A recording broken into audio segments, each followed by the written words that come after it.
Welcome back, everyone, to the desk. And veteran, first of all, I must apologize for doubting you in, And in the what? previous desk segments that we've had and all of our conversations beforehand. Large, you look very, very good here, and I know that you're definitely happy about that. Oh, Large have gone the length and brought us all the way to game three, as I alone predicted. And how, right? They pulled out the Soraka, they pulled out the Senna Soraka to maintain priority. The counter on the other side was Kalista Wukong win exactly like we were talking about before the first game. But was it enough? No, it was not. They were actually able to counter these. We see what happens now when jungle plays for lanes on this team and in the mid lane. What have they unlocked by allowing Shun to actually break out a really strong carry fighter pool? I'd normally call them fighters. Now it's basically a tank that does everything with the new Yone build. But my god, they've unlocked a new carry on that team. They have a brilliant way of playing. And remember, their mid game previously very, very cluttered. This time, much, much easier to execute, right? Everyone knew what they were doing. It's a much simpler composition with a simpler set of objectives, and they were playing to it, and they were able to take it back. So, very happy for them. Hopefully, we get to see a similar performance in Game 3. Yeah, I mean, I didn't expect them to seem so put together and focused and on the same page. I expected them to be very, like, kind of ragtag all over the place, not really sure what the game plan is, but I feel like they found something that works kind of last minute, and I'm really surprised to say that they're looking really good. Like, if this is the game plan, it's a good game plan. I'm really excited to see how Large try to go into Game 3. But before we do that, gotta hop into a couple of replays. I'm gonna start off with you, Solari, to break down this early game play around the bottom side of the map. When you have champions here like Senna Soraka, who are meant to try and fight a little bit more, not meant to fight a little bit more, meant to stay a bit more passive against the Kalista. How do you end up playing around this, and how does that work out as we head into this first replay? I mean, 100 Thieves obviously wants to win the early game. That's what they did last time. It's what they want to do this time. And they forced really, really hard into Senna and literally just ran out of steam and got out-healed and out-kited. And it just, from here, it translates into continually running into the spot lane and continually being unable to catch either of them out. And they just kept trying to force. And it just was not working out. Yeah, I mean, it's also crucial to note that that was the second time Fnatic had been there. He actually level 2 ganked that lane as well early. They were all in on this 3v3 skirmish on bot side. And that was a similar situation to where Lens was able to get the triple kill in the first game. This time, hard countered. They actually had a range champion. They had sustain. They had the tools to fight the skirmish and break the freeze. Yeah, and it wasn't just the skirmishes that Large were able to capitalize on. Heading into our next replay, veteran, the team fights just worked so well, and it goes back to what you were talking about with Skoon and how he's able to be a very, very big carry potential, because without, a big heavy damage bot lane, it's basically the Skoon show as we head into this fight.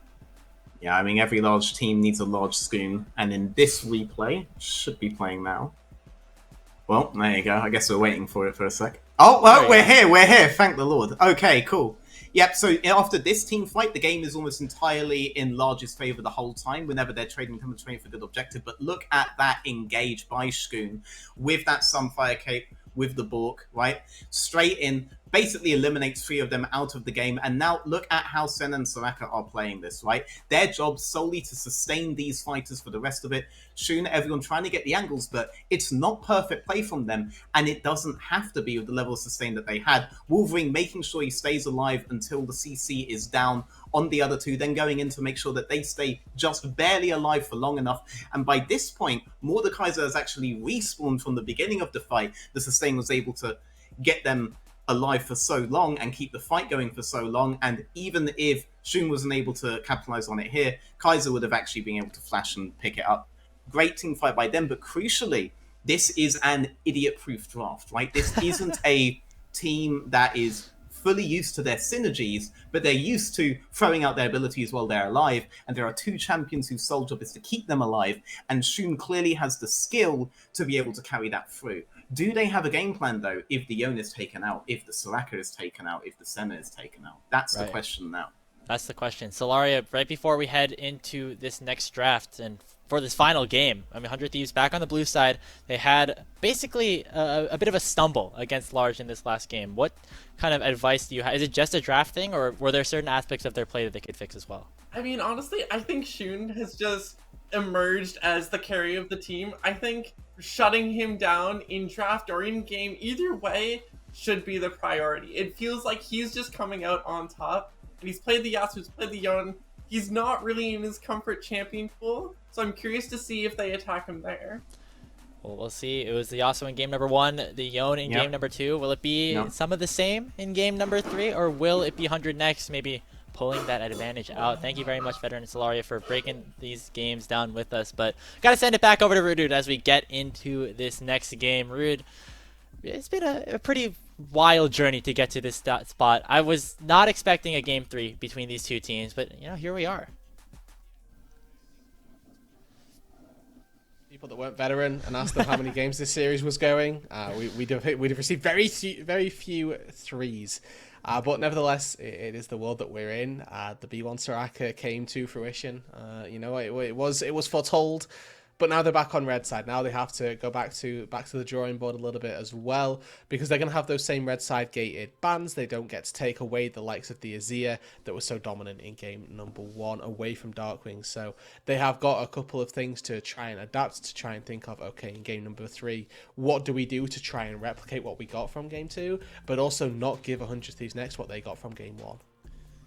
Yeah, because when you take a look at those two games, game number 1 and game number 2, polar opposites in terms of the outcome, and I think maybe as we head into the draft, we'll see some of the questions being answered with 100 Thieves going back over to the blue side. But it's a very wide range that we have between these two teams and how they're able to match up. So as we head into this next matchup here, it's really hard to tell where we're headed. Of course, with 100 next having the blue side again, maybe the B1 Soraka won't come through once more. We'll see what maybe decides to hit next the ban table. Yeah, maybe 100 Thieves next decide to B1 Soraka. Maybe that's just the most broken pick in the game. Maybe Wolverine was right all along. All along. Hey, there are only a few teams. There are only a few champions that have taken a game away from 100 Thieves next period, right? The finals from last qualifier was a 3-0.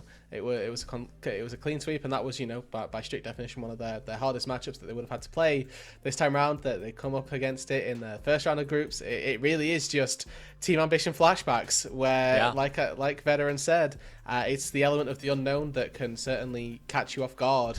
And it has done in that last game. We'll have to see whether or not 100 Thieves Next can keep it that Team Ambition way and still round out with a 2-1 victory, or if Large are going to be able to swing it all the way around and make it a 2-1 victory for Large, putting 100 Thieves for the first time into the lower bracket of this group stage. So there's a lot of animosity sort of in the air floating about as I will still say this weird sort of energy of, are Large actually going to do this, or are we going to see a game 1 repeat? I was about to say, I don't think we've ever seen 100 Next in a situation where they were in the lower bracket. And hey, the last time they played Team Ambition, I believe it was Nemesis 9 on the Yon that got them the win as well. So I mean, it's a lot of, we're seeing a lot of parallels here potentially. So who knows?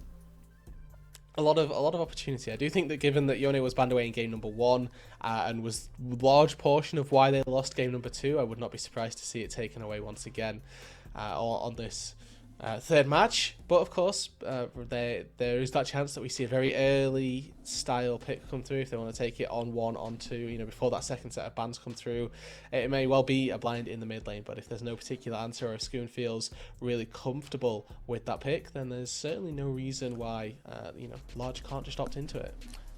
Yeah, we'll see what they end up doing. Of course, with the side switch, always opportunities for different outcomes to come through. The blue side is where 100 Thieves Next won their first game of the series, so maybe just, if not for the strategic advantage, maybe some more comfort knowing that they won on this side. I don't know exactly how the minds of these pro players really work, but we already did the draft of the final game of this series between 100 Thieves Next and Large, starting off really early with the same two bans that we've seen in game number 2, with that Rengar and with that Azir.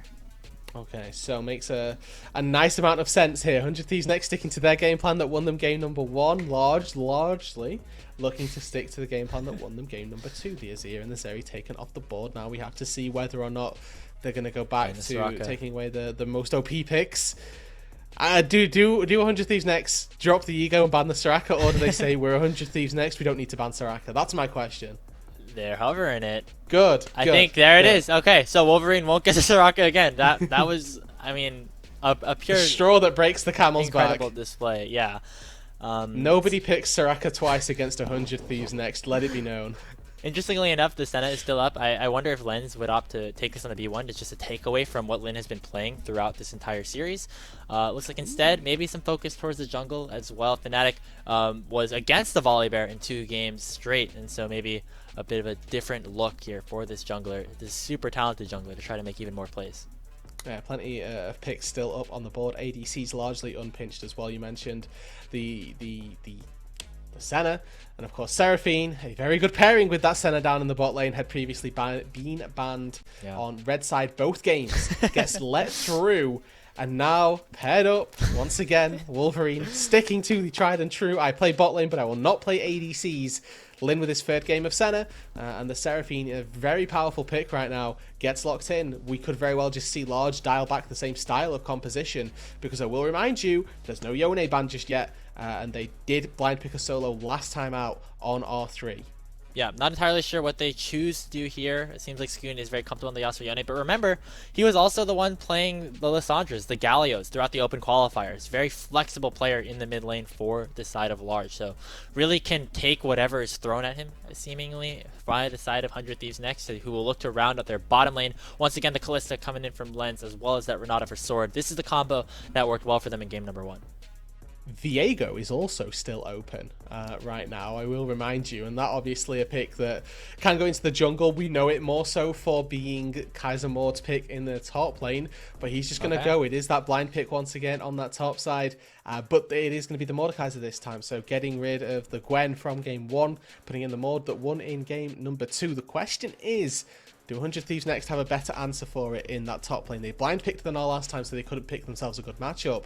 But now they're going to have the luxury of taking something that Sniper would want into this Mord. And you're already seeing some pretty classic counter picks banned away by Large, both against Sniper and just for the matchup in general. Fiora has a really good time into Mordekaiser, as you can basically parry that E incredibly easily. So that's definitely a simple pick, a simple takeaway for them. You also see that Yasuo taken away as well against Skoon. So might see the double Yasuo Yone, taken away. Also see the Jax ban against Sniper. That was a pick that worked really well for them. And it is basically the 3rd straight game where we've seen a very similar composition unfold for 100 Thieves next. Very, like, you know, lane dominant with the Kalista, and early game jungle focused with the Wukong in game number 2, now with the Volibear. And Large, you know, it worked pretty well with these 3 specific champions, or almost specific champions, as Seraphine instead of the Soraka last time around. But this is interesting.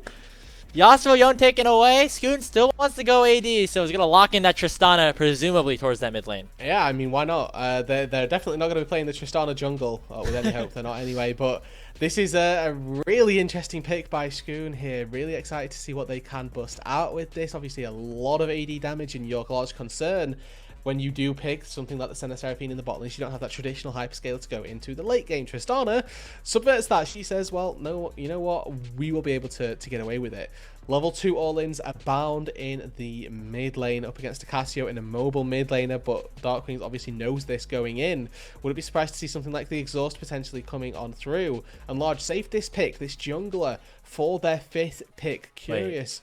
If this gets locked in, it is indeed the Olaf. They knew going in that they were against the Volibear, but that's going to be the Olaf locked on 4th to try and charge down this 100 Thieves backline. Yes. You can call me crazy here, but you know, you can play Mordekaiser in the jungle as well. I know his name is Kaiser Mord. Yeah. But the Olaf in the GP, I mean, I don't know. We're still flexible here on the side of Large, which I think is a large part of how they like to run. Had the enemy top laner not be named Kaiser Mord, I would be all aboard. That would be the flex pick. That is very fair. That is the flex pick. Honestly, like Olaf into GP is such a good matchup for the Olaf, and I'm not going to comment on Mordekaiser jungle. I feel like it's just a farming jungler more so than anything else. But there is a world where I can see it happening. No, it's fine. It's still good. I think it's still a very similar draft that Large has set up for themselves. Olaf works really well with these enchanters, like the Seraphine and like the Senna. We're gonna keep this Olaf super healthy, super up and really dangerous into this 100 Thieves next composition. But I like the adjustments that 100X made on the other side as well. Locking in this Gangplank and the Casio instead of, the Gnar and the Lissandra in the last game gives them a lot more damage and a lot more potential to fight back against Large in these later game team fights. And also with this Olaf getting locked in, a fairly short range composition by 100 Thieves next. The largest range to carry really going to be, Lens when he's got that lethal tempo stacked up. Still by no means a long range threat. It's going to give Reg a large way to get a lot of value out of that Ragnarok with all the movement speed that's going to be coming through as well from Seraphine and the chase down that'll provide. I certainly like this compositional draft from Large once again. They've got double ghost between the top and jungle, so the chase down factor, very, very important. And okay. I'm just excited to see what happens. We're onto the rift. Already some weird stuff's happening. Kaiser gonna get maybe caught out here in the bush. Handshake already out. Kaiser doesn't have the flash, opting instead for the ghost, but that extra movement speed is not gonna get him away in time. For the third time in a row, it is Lens with first blood for 100 next. Wonderful stuff by 100 Thieves next. And just unfortunately, bad posturing by Kaiser Mode there at level 1. The issue, of course, sitting in that tri-brush is that those things can happen. Now, they're going to spot Fan, not going to get his accelerated recall or his well-timed recall, and Ghost popped. Wow, they are really going in on this. Start jump, has Scoop. the Start exhaust. jump. I wonder if he goes for the rocket jump instead, opting for the explosive shot, so no extra weight, gap closing just yet. They're still going aggressive here. Of course, Reach likes to, be in the jungle at rather low HP, so not necessarily a concern for him at this point. But it is rather disruptive for 100 Thieves next. You're forcing, Dark Fnatic to maybe a bit of a different start than he wanted to. And importantly, the things that are going to be impacted by this are Wolverine and Lin. They're not going to get to experience in that bot lane at all. You can see that Lens and Sword have actually corralled that first minion wave, so that means that all of the melee creeps from the 100 Thieves next bot lane will be focused by one of the minions will be focused down by all 3 of the large minions, and then it means they get a push in that bot lane if they want it. Have to see if they try and take advantage of it. What they have done is got an experience lead regardless of how that minion wave ends up panning out, and it's going to give them that advantage in the 2v2, which we've seen them utilize so beautifully in a couple games previously. Could well see them once again leverage into a lead.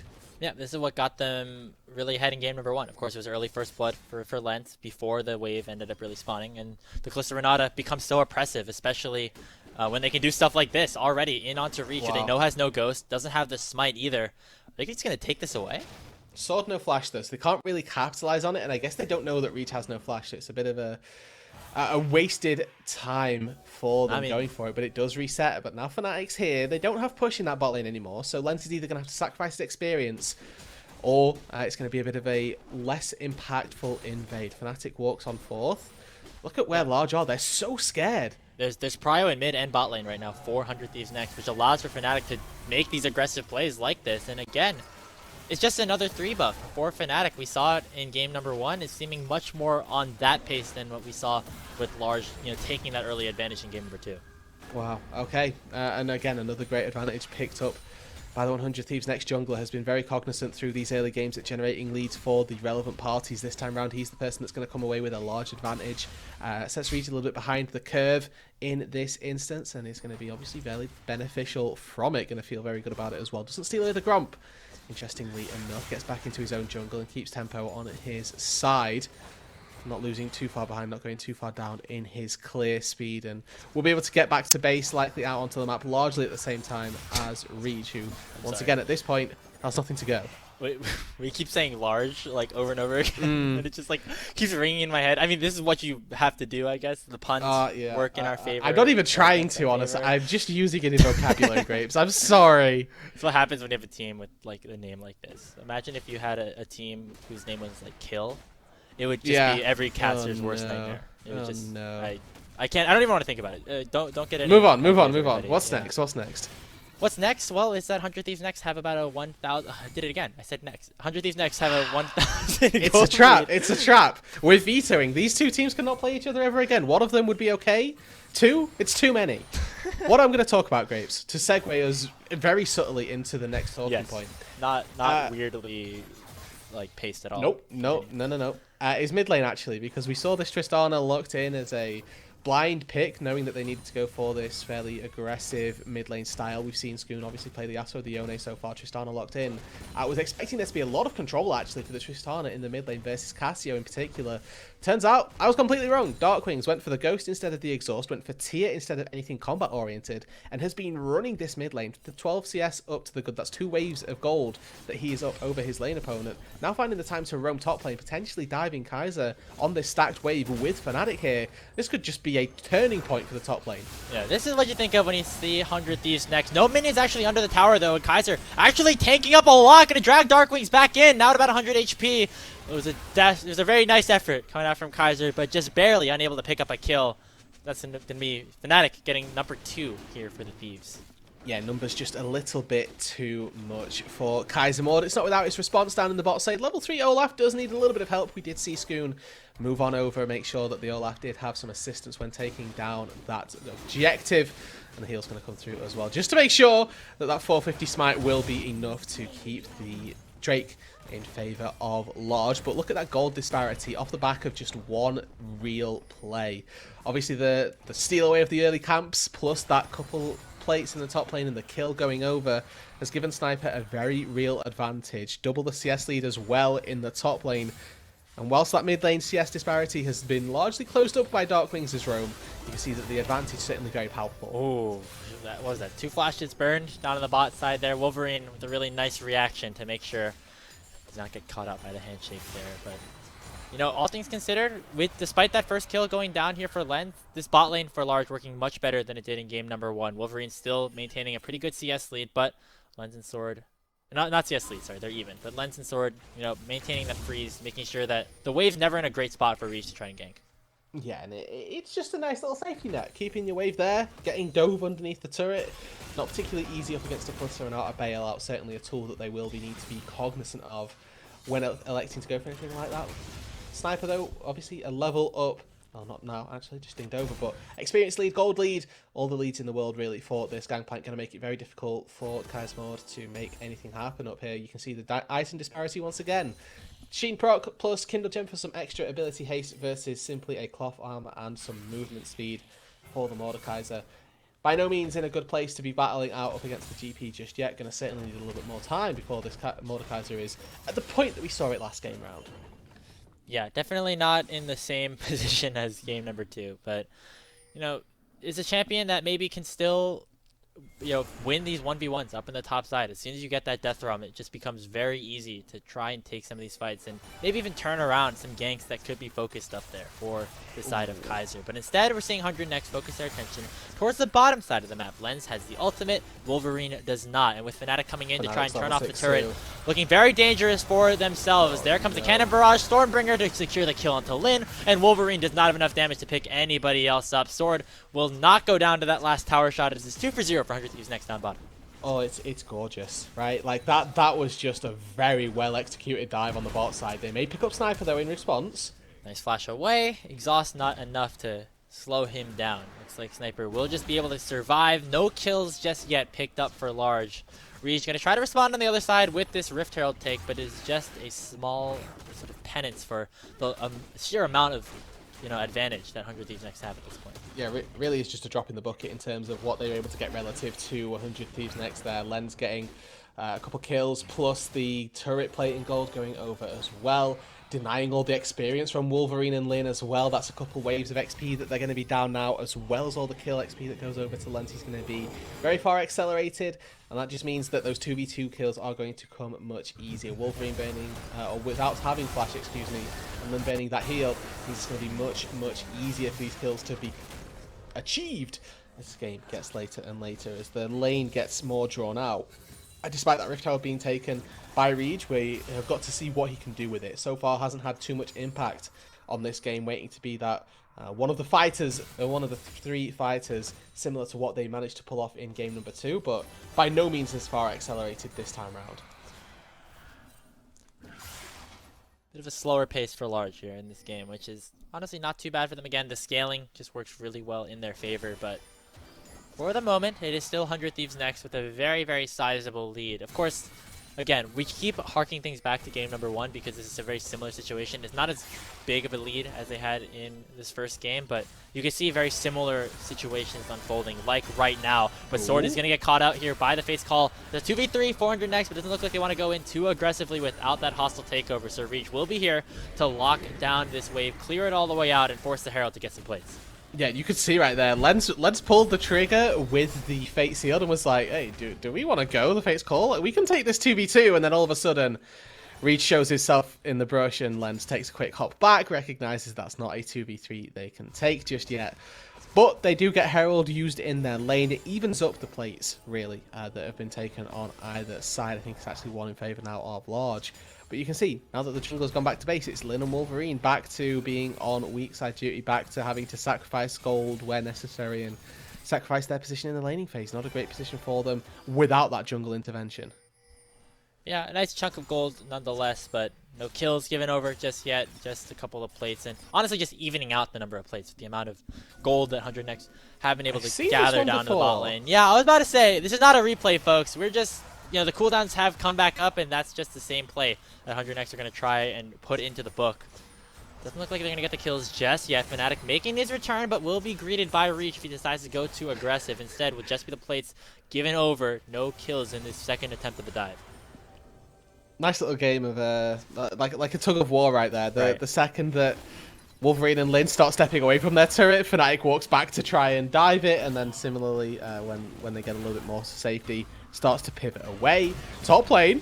Yeah, Kaiser popping the death throw in on the sniper who gets under his turret just in time with that cannon barrage on top. So won't be able to get another solo kill up top just yet. Kaiser did burn the ghost in that trade as well, but here comes a drag back, even more damage, and Skoon making his way towards the top side of the map as well. Might be a little bit of time until this wave can get crashed in, but Skoon does not care. He wants to kill right here, right now. The Obliterate plus the explosive shot is not enough just yet. Oh, and now it gets weird. What is Large going to do here, Rude? They have to just go for it. I think Sniper should have tried to TP away. He can probably still do it with... it's difficult. I think he just dies. It's still... Oh, BM as well. Obliterate, here comes the explosive shot, and that's going to be the one to secure the kill. Skoon survives. Kaiser survives, and that is one dead sniper on your screen. But once again, look at what they're losing across the map. This is waves upon waves being funneled into Darkwings. A couple plates as well for him. This Cassiopeia, a champion that we tend to associate with late game scaling, getting accelerated already. With just 2 assists, got that bounty on their head, about, I don't even know, 30 CS lead in the mid lane. Certainly going to be a powerful presence as the game gets later and later and more drawn out.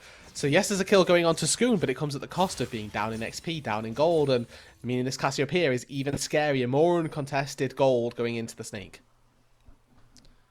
Yeah, and you know, we were talking about how Skoon was making plays. At one point was up in experience over Darkwings, but again, it's very similar to what we saw before, where Darkwings is just able to stick in his lane, farm up as much as possible, and really just become so scary as we get later and later on into this game. You take a look at the current XP. Of course, Skoon doing a decent job right now, but Darkwing is now a full half level ahead, has about a 35 CS lead, already working towards the second major item completion.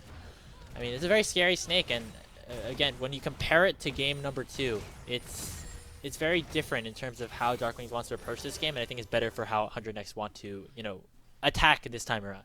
Yeah, and I think that, importantly, Large had generated enough gold onto the right members for them to be able to take these late game, or these mid-game skirmishes, those 5v5s, to where they could just simply start winning. But this time around, that's not been the case. Last time at this stage, I think Reed was sort of 3-0-3, looking very good with his posturing. Right now, 0-0-0. They've not been able to punish. It was Sword last game that they were taking time and time again the life of. And I think that means going into this mid-game, obviously, it's going to be much more difficult for them. They've got very different tools to try and fight into, as well as Darkwing's really showing off what he can do. Yeah, once again, pressure here by 100 Next in the jungle of Large. But now Wolverine and Lin are here to try and punish the over-aggression, potentially. There comes the Stormbringer. Lin getting chunked down pretty low. The heals are enough, but to keep him alive for a little bit longer. But he finally will go down by Sniper's Cannon Barrage. Now, Fnatic does not have the ult to turn off the turret, but it's still a very beefy boy up in this front side. Skoon and Reach are here to try and maybe prevent any other members from going down, but 100 Thieves Next again, getting a really nice play and potentially the tower as well. Yeah, no turret plates available. Reed's looking to try and stop this, but I don't think he's going to be successful. Yeah, actually, the tower's going to go down, and it might be more. Wolverine with a nice two-man charm, but it's a very squishy Seraphine on the board. That's Lens with a killing spree. 3 kills already for the Callista. Yeah, wonderful stuff. Using that completed mythic to very good use right there. Able to find the damage underneath the turret, takes down Wolverine, who wisely doesn't burn any of their summoner spells. Not going to be wasting those and saving them for a rainy day a little bit later down the road. Rift Herald is alive, so there's a chance that we could see some sort of skirmish around there, and with the Drake not spawning for another 90 seconds, attentions to the bot lane may be slightly diminished for the time being. Scoon, though, has found himself inside the enemy's jungle, taking away a blue buff, but is going to be spotted out. Whether we can get away with this, though, does not remain to be seen. Gets it, gets on out. Nice little heist secured. Once again, at the cost of a wave getting pushed in and likely half of it being lost. Yeah, Lin is going to be the last hit a little bit of these, and Scoon will get the last couple of them, but still, overall, 100 Thieves next in a very good position. 5,000 gold now in the lead. They're going to likely get the second Herald as well without Reach really being in a position to try and contest. So, you know, we're talking about Large making a couple of small plays here and there to keep themselves in, you know, contention and in the running, but right now it is still 100 next in a really good spot. Petrifying Gaze by Darkwings to make sure the aggressive play by Scoon does not end up, you know, being successful. Yeah, and just a lack of mana there for Darkwings. Would have loved to try and take that fight regardless. Glad that we get to pan up to this top side. Wanted to draw attention to this as we saw 100 next take that bot lane turret. They are continuing to funnel gold into Lens, a common strategy. Feed your ADC so they can carry you through the late game. Sniper quite happy to be sat on his weak side island, farming up with very little resources. Still ahead in farm, despite the fact that we've seen Kaiser Mord time and time again get better end of trades. The gold is going the way of the Gangplank, and of course GP with his own better gold generation. With that parlay, now could be in a little bit of trouble, but he has got his jungler, there ready to go. Rift Herald been taken by Fnatic, moves his way down to that bot side near immediately. Herald down in that mid lane to try and force priority as they move into the bot side river. Yeah, we might see Large try to contest this third dragon. I say that as the entire team decides to retreat Run away instead for, you know, the securing of that Rift Herald in the mid lane. So it will be 2-1 on the Drakes in favor of 100 next. The Cloud Soul, of course, not necessarily the most impactful, all things considered, but still a nice little bonus to have. Yeah, I mean, you're never going to say no to a dragon at the end of the day. If it's there to be taken, you may as well take it. And of course, taking those Drakes, if you can get through them quick enough, you do end up getting an Elder at some point. And with the Elder tends to come, game wins. And they're certainly on their way towards that 100 Thieves next.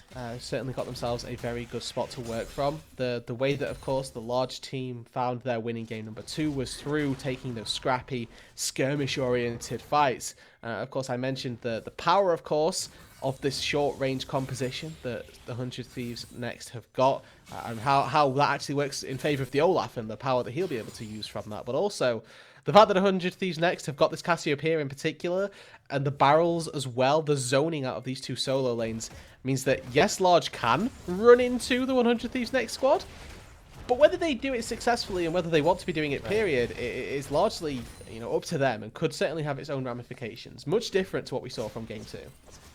Yeah, not necessarily in a even playing state where you can utilize the advantages of the enchanters combined with the, you know, other high survivability champions that they have to kind of do damage.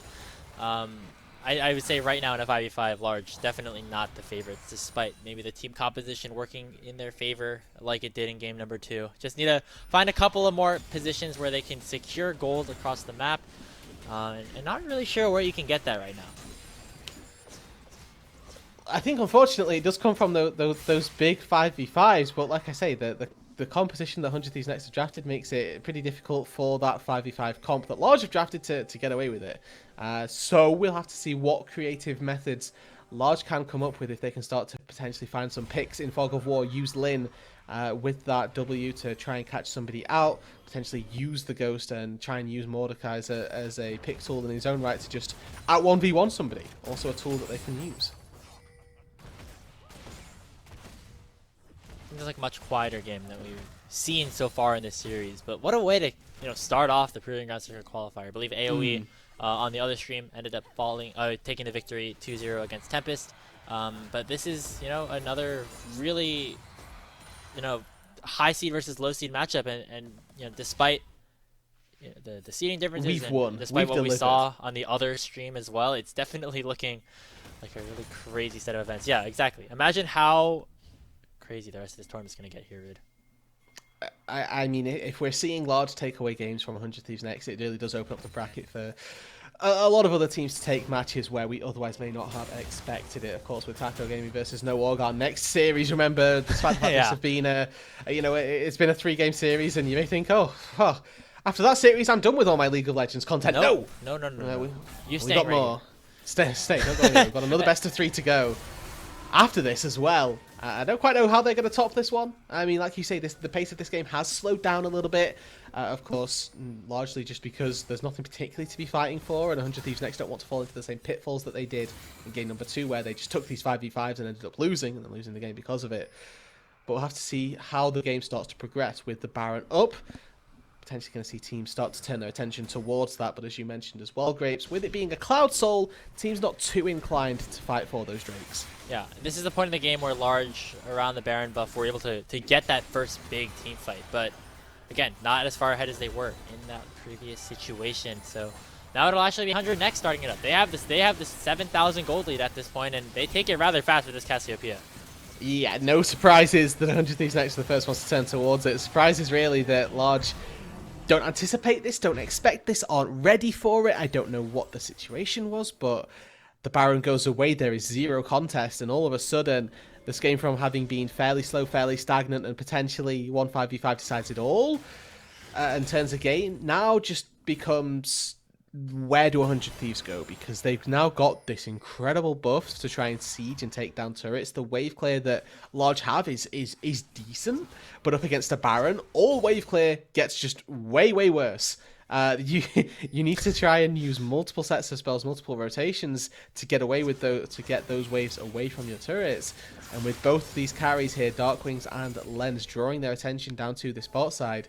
Question is, what the Large do to respond, and with a Volley Bear there as well to try and turn off the turret if they try and do anything. You can imagine that this is going to be very easy for 100x to start accelerating the pace of the game even faster. That's the first turret, inner turret taken down here alongside the one in the mid lane shortly after. Now 5-0 in terms of those structures, and the inhibitor will start to be cracked open very soon. It's a 3-1 approach, and now Sword going to get called in with that base call. Now Kaiser trying to make the advantage. This is the 5v5 that Large needs, but there's the hostile takeover from Sword, locking up all 4 members that were in position. Only enough to take down Wolverine, though. Sniper in the area still. It is now 5v4 with the 2 inhibitors surely to go down. Oh, that hostile takeover, absolutely gorgeous. Has netted 100 Thieves next 2 inhibitors. May well net the game here, Grapes. Wolverine down, that was their large source of wave clear. 2 waves going to be looking to try and batter down this Nexus turret, which may well be the smallest consequence. Dragon in region instantly deleted as well. Now a 3v5. Scoon has to use the rocket jump backwards. Not enough to take any sort of damage down. The first Nexus turret will fall. That is Lens picking up a kill inside the fountain. Make it a triple. Can it be more? Lin will go down. It's a quadra kill here for Lens, and that is it. With Wolverine going down. A pentakill for the 80 carry of 100 Thieves next.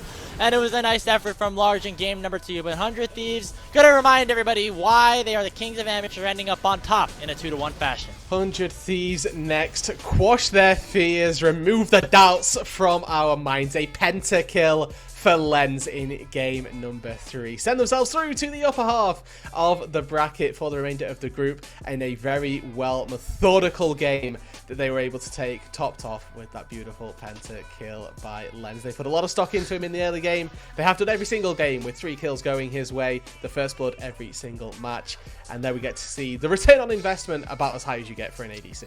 Such a strange way that game ended up working out. Really aggressive play of 100 next in the beginning. Then they kind of stopped for like 15 minutes or so. And there was a pentakill at the end where they just kind of run it down and just, I don't know. There were like 3 bullet points, yeah, right? It was aggressive early game, Baron, pentakill, end. that was it. Because the Baron sort of came out of nowhere as well. There was nothing really happening before that, but all of a sudden, Baron into push, into net penta, into end. It's a good enough motto for me.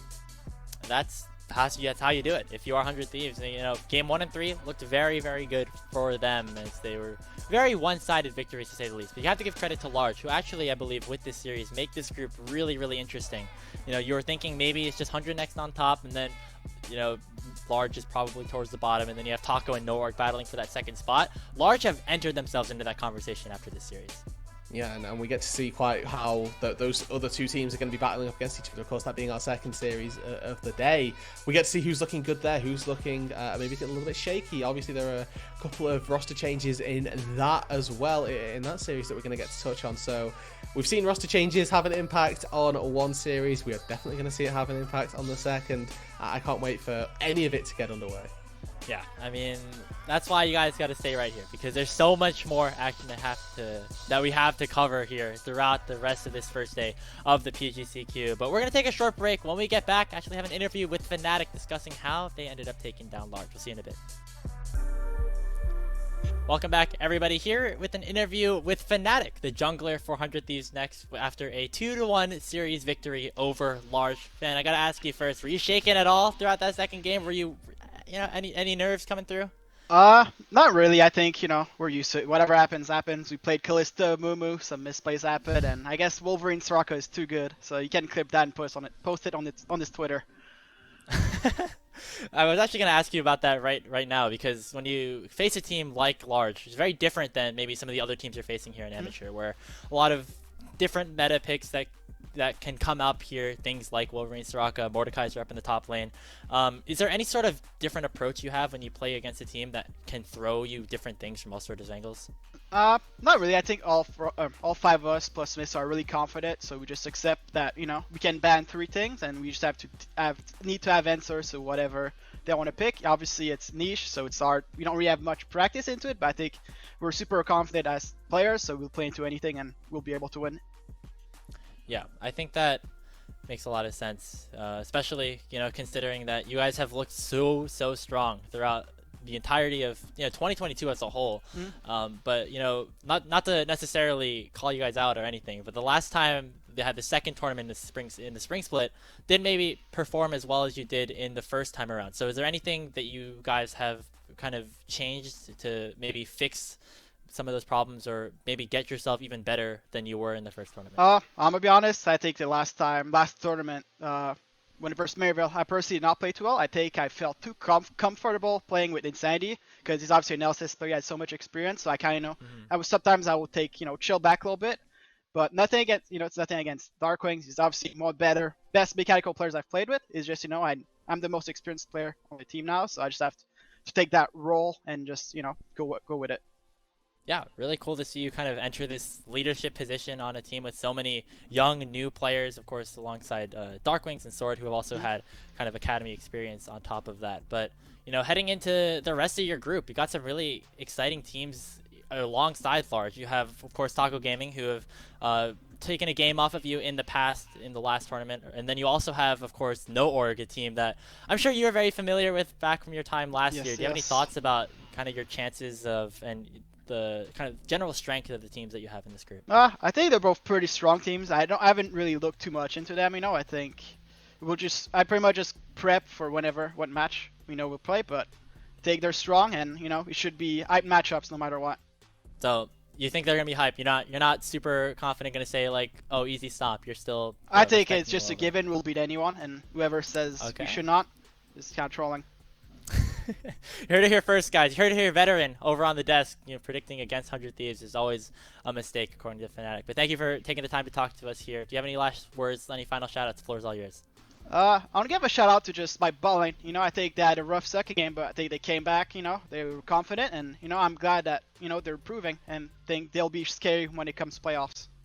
Yeah, have looked better and better as the weeks have gone on in the summer split. Thank you so much, Fnatic, for talking. Again, congratulations on the win, and we look forward to seeing you next week in the upper bracket. Thank you. All right, about to head over back to the analyst desk here. Welcome back, everybody. Veteran, Solaria. Veteran, I'm sorry that your prediction didn't end up going the way that you wanted, but overall, pretty dominant stuff coming out from 100 Thieves next. You got to give them that. Yeah, for sure. Very good performance by them in both Game 1 and Game 3. Like you said, there were obviously misplays in the bot lane. Ultimately, it does just seem like once they nailed that strategy, banned the Yasuo and the Yone out, banned Soraka, gave over, otherwise OP picks like Seraphine, it didn't seem like Large were properly prepped on that. And Large, we do have to remember, this wasn't a team that's like being around for months and months of practice or something. It's more or less just being put together now and gone through significant changes already. So once they're off their comfort, fair enough. Yeah, 100 Thieves just proved that they are the better team all round. Yeah, I mean, given the hand that Large were dealt, I think they did fantastically. I think no one expected them to take one game off. I guess Veteran did. Sorry. But they really did do well with the hand they had, and 100 Thieves just looked strong as always. Yeah, I am very excited to see them continue to move forward because they seem like they always are in positions where they're able to win. We're going to take a look at a couple of replays to see how they broke this game open right at the beginning at around the 14-minute mark, Veteran. This is basically a very easy display of how they like to play this sort of game. Sure. They're in now. Okay, cool. Yep, okay, so we have Fnatic going for another invade. Look, they have heavy priority on mid, they have heavy priority on bot. This was basically the story of the whole game for 100 Thieves. They always had priorities on lanes and were able to move up. Reggae on this Olaf doesn't exactly have heavy crowd control himself to set up the burst of the Tristana, so they can't just insta-give somebody at the start of the fight and try to rely on Tristana to throw out everything elsewhere. And now Large are trying to come in from 3 different angles, and 100 Thieves just pick one angle and go straight on them. This bit I was a bit curious about, because yes, they forced them out initially, but then Wolverine goes in to try to defend the tower that's 100% dead. Obviously doesn't go so well for him here. He ends up just 1 versus 4. But 100 Thieves, very, very decisive. When it came to the 3-man flank, they just immediately collapsed on one of them and took them out, and then they kept going when they saw any opportunities arise that Large surely gave them. I think a big issue for me the entire game is definitely the fact that with the Olaf and the Tristan and the Maud, they didn't have any lanes that could set up any of the bursts that they have. They had the burst, but none of the lockdown, none of the displacement that you need to set up a good start to any team fight. Yeah, I was about to say that, you know, having such heavy prio in all 3 of the lanes really was what gave 100 Thieves Next the ability to even go for fights like that around the enemy jungle of Large, which they seem to have control of throughout the entire game. But of course, there's a replay that we want to be talking about here, and that is that pentakill for Lens at the end. Solaria, I mean, this was just, I mean, Lens and Sword played a really fantastic game, both in game 1 and game number 3, and this is basically the culmination of all of that. They played so good, and Lens finally gets his hero moment of just absolutely destroying the enemy team. I mean, Sword hits a beautiful ult to keep the fight going, and I honestly didn't see the pentakill coming until the quadra-kill happened. I was like, wait, the penta? Or is this happening? Yeah. I mean, Wolverine died, and then he respawned again. Yeah. To give over the pentakill. I honestly think Lens was just really feeling the play and just kept going for it. And it works out so well. Like, finishing off a series with a pentakill is such a good, like, high moment to end on. It's... what a good series. It's just a beautiful finishing play. And it's really good to see Lens and Sword continue to grow throughout the tournament. Of course, Lens being a very new player entering this 100 Thieves Next lineup in the summer split. A lot of questions potentially about how they would be able to perform, but have, you know, consistently and continually been given more and more resources to play around, and you can see that they're really delivering on that. But Veteran, largest side, I know they didn't end up taking this series, but they have made things interesting now in this group. I mean, do you still have faith in them as they, I mean, we haven't seen the other teams yet, but going into later on in this tournament, what are your thoughts about how they... I mean, they need to explore compositions outside of their comfort, because they were drafting full comfort. We didn't talk about it much, but that was Kaiser Morde on Mordekaiser for the last 2 games. So definitely game 2, it was basically full comfort across the board. But when it came to the game 3 draft, they don't even seem to understand how to set up a composition like that. Maybe this was just what they could play left, and it didn't really turn into a cohesive unit. If they show another cohesive unit, I'm very confident they can do well. But if they don't draft properly and have all the options available for them, then I'm not sure. Like, they have to pray for Soraka and Yona to get through draft, you know? That's going to be a very interesting storyline to follow as we go throughout the tournament. Will Large remain rather one-dimensional, or will they have the potential to try and expand? But that's going to do it for our coverage of this first series. Solaria, unfortunately, that is the end of our time together here on the analyst desk. Again, big thank you to coming here, and always a blast to cover these games alongside you. Do you have any final words, any last shout-outs before we head over to the next series? Honestly, I'm just really, really happy I was here to see someone take games off 100 Thieves. I genuinely think they're very close to unbeatable, but I'm so happy to see when people come close to, like, giving them a run for their money. And it's always a blast being on this desk. I love it so much. Yeah, we appreciate you being all here alongside us as well. And that's going to do it for us here for the time being. Going to take a short break, but make sure you stay right here, folks, because the next matchup is No Org versus Taco Gaming. And, I mean, that game went 3. Might see this one go 3 as well. We'll see you in a bit.